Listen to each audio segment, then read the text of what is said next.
Hello friends, have a good time. We are at your service with Shabnameh. These days, things are happening in the region and in the world that many people did not imagine in previous years.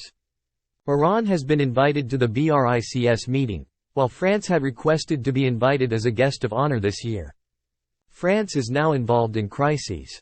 The organizers of the meeting had clearly announced to the French that you should specify your motivation for attending the meeting. Let us find out why you want to attend the meeting where Iran is now an official member, so that we can investigate. U.S.-Saudi Arabia relations between Iran and the countries of the region, the situation in Palestine, the Zionist regime and its actions, each of them is worthy of reflection. That is, we see things today that, 5 years ago, definitely seemed like an unbelievable event. I want to read you part of a comment. The opinion of the head of the Strategic Department of the General Staff of the Defense Forces of the Zionist regime. He also said such things in this interview and in his comments. That is, he says, "We are seeing things today, which seem very, very, unbelievable." We want to read a part of this report together. Let's see, how does he examine the behavior of Iranians? And what does he say about Iranians? And what is the main message of this person? First, I want to read to you the issue related to Iran's drones. The drones that reached Russia, and let's see, how do the Zionists see it when they look at the problem. He says, 20 years ago, the idea of supplying Iranian drones to Russia seems strange and extraordinary to us, so that it was not believable. They have very advanced capabilities in the design and production of drones. These abilities include developing their own designs, as well as copying other designs. These issues are connected and are related to each other. He says, in addition to all this, which seemed unbelievable and impossible to us 20 years ago, we are witnessing that Iran has succeeded in making its aggressive threats a reality. Including proxy forces, including cyber warfare, including advanced missiles, including the ability to better protect its own nuclear project, including what it has done to undermine regional alliances. He says, he came and did a series of things. When we left, we spent years, we wrote the Ibrahim Agreement, we took Trump's team, we brought Arab rulers in America. We held a meeting together, we all shook hands. A year later we came to our senses. We see that Ibrahim's agreement has gone to the sidelines. And Iran has put measures on the agenda in order to bring Sunni Arab countries closer and reduce hostilities. He says, wherever you look at the story, none of it was believable in previous years. Funny thing about it, you know where it is. What makes this situation more troublesome for them is this. He says, when I look, I realize that no one in the region has changed their view of Iran. At all, no one's view of Iran changed. But they all left, to the side of Iran. This is an art in itself. An art for itself. So that you can do something, those who do not have a good feeling towards you, have no choice but to empathize with you. I read a report for you earlier. One of the American media had a note published in it, under the title, that the time has come to go to friendships that we don't like. And we have to go be friends with someone we don't like. He means Iran. They are also thinking about entering into a dialogue with Iran. Conversations that can change the game model for them. Let's go and check the continuation together. A reporter asks it a question. He says, in your opinion, can Iran be a threat to the Zionist regime in the future? He says, I see such a threat to Israel in Iran. Because the existence of Israel has created many mental conflicts, not in a positive sense, for Iranians. They are neither a crazy government nor a completely rational and sane country. Most of the time, the decision-making process is carried out in a very regular manner, after many reviews and analyses regarding profit and loss. He is talking about Iran. Iran behaves this way. The positive thing about this country is that the Islamic Republic of Iran is not like North Korea. The leader of this country consults with others. He is fully aware of the feelings of his people, and the reactions of the international community. In the face of Iranians, measures can be taken. But, you have to put your feet in their shoes to understand how they see the world. Did you notice what happened? He says, we are worried about this, they have concerns about us. We have to find ways to deal with it, but the important thing is that we understand how they behave. How do they walk so that we can deal with them? In short, this is what he said. Places and we have a problem with that. The feelings of the people and the world are important to him. So this has helped them apparently, which is referring to it in this way. Because if it wasn't important, he would build the atom bomb and leave. Or there is a meeting. The leader of Iran says, "Sir, I did not allow it to move towards building a range of more than 2,000 kilometers. And someone is there," he says, "Why didn't you allow me, sir?" He says, "That's what I thought. My opinion was that we should not go above 2,000 kilometers for now. My question is this, why doesn't he allow it? Go above 2,000 kilometers, build your own atomic bomb, have an autocratic attitude towards your own people, send this message to the world, that the conversation with the world will go to hell. I will cut off my audience and my critic.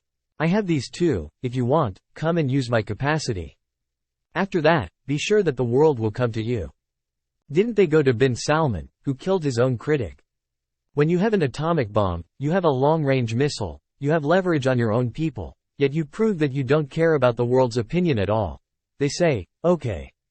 We cannot interact with such a thing, with this dictatorial model, which we cannot confront. Why did the leader of Iran nod to this? Why, what happened? Sorry. I looked dirty. But we looked dirty, we saw that if he does this, he can get a positive output. Why didn't you do this? It is only in one way that you look at. We must understand the Iranians, and we must be able to analyze them. We must do something so that we can understand how they want to play. Once we understand this, we can go in the direction of confronting them. Before we continue, I have to tell you one thing. He is the enemy of Iran. When he is talking about Iran, he says, the supreme leader of this country consults with others. The feelings of the people are important to him. The reactions of the international community are absolutely important to him, and this has made Iran distinct and different from North Korea. I was reading a report about Iran's nuclear issue. Later in that report, the American think tank said that Iran has one difference with China and North Korea, and that difference is that Iran cares about the world community's view, and this makes it behave more cautiously in the nuclear issue, and this is what has caused it not to go towards the atomic bomb. Sir, I have a question for you. Behold, each of us was in the place of Iran, which now has, for example, a point-to-point missile with a range of 2,000 kilometers, and things like this. We used to say, we have all this, we are threatened, we are so and so, build this atomic bomb and it will be finished and gone. It is not difficult to make it. It is not difficult for Iran. The Americans have said several times that he can build it in 2 weeks. The Zionists said the same number. Other experts said the same. Why has it not moved in this direction? Why is the view of the international community important to him? These things that are being said about the leader of Iran. He says, Iran's leader has this characteristic that, unlike those who are in other your enemy in a way that says, you too, when you look, it's the same. Do these things, it will have to fall short. But you didn't do these things. There is only one way, that you are away from this game model. And that is that your view of the problem should be civilized. Think about how Iranians will understand in the next 50 years. How will they understand in the next 60 years? My behavior today shapes the future of Iran. My behavior today will shape their view of Iran in the future. So, it's important, what do I do? If Iran is important to me, I have to keep the limits. Sir, put yourself in this space for a moment, in the place of the leader of Iran. If he treats the people tyrannically, has a long-range missile, builds an atomic bomb, and proves to the world that your view of Iran is not valuable to me. They are forced to interact with such a person instead of confrontation in the important region of West Asia. Definitely, they have to. Where are human rights for them? The situation of the people of Iran is not worth caring about. They say, this is very powerful and we want to travel in this area. Let's close the work with it and interact. When the view is civilized. Look, I will tell you something in parentheses. A lot happened in this region. Iran could bypass many. Of those who came and interacted with Iran, of those who came and talked with Iran. The only reason that has caused the leader of Iran and those who are decision makers not to put this model on the table is that, sir. In the future, they may think differently about Iran. Regardless of whether the Islamic Republic is in the future or not. No matter what government is in Iran or not. It is possible that someone will be found tomorrow and say, these were somewhere in their history, someone trusted them, and they did such and such behavior. Only if your view is civilized, you will tolerate all these restrictions. When your enemy looks at you with surprise, he says, why is he playing like this? I understand too. I understand the difficulties of this game. But I have to play like this at this stage. Because I believe that, with the help of Hazrat Allah, with this game model, and with this red line, Soon there will be more important and special things in front of me. Let's check it further. They ask this person about the future of the world, and the situation in which the Zionist regime, the United States, and the enemies of Iran found themselves today. He says, "We are not in a good place today. Looking at 2018, we realize that everything is not black and white anymore. Meaning, there is no longer just one very clear answer, or one right or wrong answer. Sir, do you understand that this is completely wrong, or do you understand that it is completely right?" Let's check the continuation together. He says, "We came in 2015 and I put the agreement with them on the table. Then," he says, "it was a golden opportunity, because it made Iran show its flexibility. China, and Russia too, joined the agreement. Then," he says, "in such a situation, we put a lot of pressure on Iran. After the extensive pressure we applied on Iran, we came to withdraw from the agreement at the same time. Then," he says, "Trump's withdrawal from this agreement, firstly, caused those in the world who were watching to look at the issue differently. And we lose a main and vital element, that is, our unity against Iran, the global unity that we could have. Then," he says, "the second mistake we made was putting maximum pressure on Iran by the United States. Then," he says, "this made Iran understand that it has to behave more stubbornly in order to get points.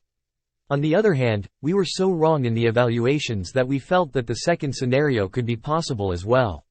Sir, did you notice what happened?" He says, "The way Trump came, caused the region to be formed today.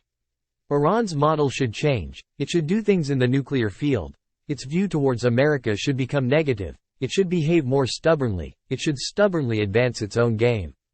And the region's issues will turn in such a way that now those who were on the side of America, come to the side of Iran."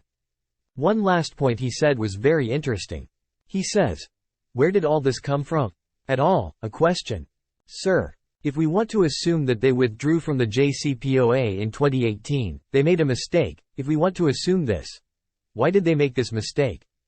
Another question." He says, "Our mistake happened sometime. In the evaluations we were doing, we sat around a table and said, all our calculations show that there is a second option in front of Iran. So we go out. If he continues his activities in the nuclear field, if he continues his work, we will go for the second option." He says, "If we said there was a second option, our evaluations showed that there was no second option at all. I mean, you could go to war with him. Well, then why didn't you? Could you stop it? So why didn't you get it? Could you have a confrontation with him? Why didn't you confront today? Don't talk about 80 to 84% enrichment, and release of uranium, so and so percentage, and these things. So your assessment was wrong. Now a question. Why did these wrong assessments happen?" In one place of the report, the reporter asks a question, saying, "How much do you know about Israel's influence on the positions of the United States vis-a-vis Iran? How much political weight do you think the Zionist regime has?" Answers. He answers in detail. At the end of his answer, he says that, from one point on, in their opinion, some of the things we were saying were contradictory to the words of America. And there was a difference. He says, "They have acted on the basis of what we said. Later we realized that several times they felt that we did not evaluate the reaction of the Islamic Republic of Iran correctly. And the situation in the United States has worsened following the recommendations we had. Sir, did you notice what happened? Probably, those who were experts of the regime wanted America to enter into a direct confrontation with Iran at any cost. They gave it ideas, and put assessments in front of it, based on which, it felt that Iran was pulling back, and that Iran should fall short. If I push more, annoy him, attack him, leave the agreement, this too, he will back down. I can hit him later." Then he says, "From one point on, they realized that this made the situation of America worse. I recently saw one or two comments from Arab experts, very similar to this. They said, the one whose situation has worsened in the region is neither Saudi Arabia nor Israel, that is America. Now I have a question. Why were they giving it wrong evaluations, so that this situation would be fixed for it, in this area? Do you know what this story is like? It is similar to the influence that the Jewish people had in the courts of Iranian kings throughout history, when Iran was the main civilization and the main character. After breaking Iran, they advance their own interests. Iran eats the earth, civilization eats the earth, that position, and they go to the sidelines. They go, find another superpower, infiltrate the court, carry forward the same stories, until he falls to the ground. They go next, coming with America. During this period, they felt the threat from Iran. They wanted to do something against the Zionist regime. America gets involved with Iran. They couldn't find a fooler than Trump. Hey, they went ahead, from one place to the next, America understood. He said, "You are making information assessments and providing them to me, which are not true and make my situation worse." He does not say, for example, the diet is being damaged. Saudi Arabia, our allies, are suffering in the region. It worsens the situation of America in front of Iran. There is no greater enemy than Zionism against Iran. He was trying to use that yellowhead, Trump, to enter into confrontation with Iran. I told you a point. Biden, on the other hand, who we used to see in America, despite all his stupidity, and all the things he has to laugh at, acts much smarter. When I say Biden, I don't mean a person who falls asleep in front of the camera. It is ridiculous and so on. I mean the team that is working with it. Behold, now all those places that are a threat to the United States are in crisis. Russia is involved in a war, China has challenges, Iran has challenges. Okay, how did this happen? After the Democrats came to power, who always hide behind the layers. After coming to work, the cast iron hands are hidden under the gloves. Trump was not like this. Trump was a stupid yellow head, which they provoked him. You can see that, in the said report, the Americans finally understood that they are getting hit, from these analyses that we are showing them. He was a stupid person, they were playing with him, they were leading the region to conflict, and Iran was benefiting from this conflict. What I am saying is very dirty, but Iran benefits. Because the smoke rose from Aramco. The understanding of them changed in a way that, a few years later, they themselves came to Iran. That one is playing more calculatedly than others. Although with the help of Hazrat Allah, as they say today, 20 years ago, we didn't think that one day we would say that Iran is giving Russia drones. And we used to say, it is absolutely impossible for them to progress. But it happened. With the help of Hazrat Allah, the future will be brighter for Iran than you see. I think that's enough. I don't have any other points. If you have any points, please send them in the form of a message. It will help this report to be more complete with your message. Dear friends, I am very sincere, I have a lot of devotion, have a good time.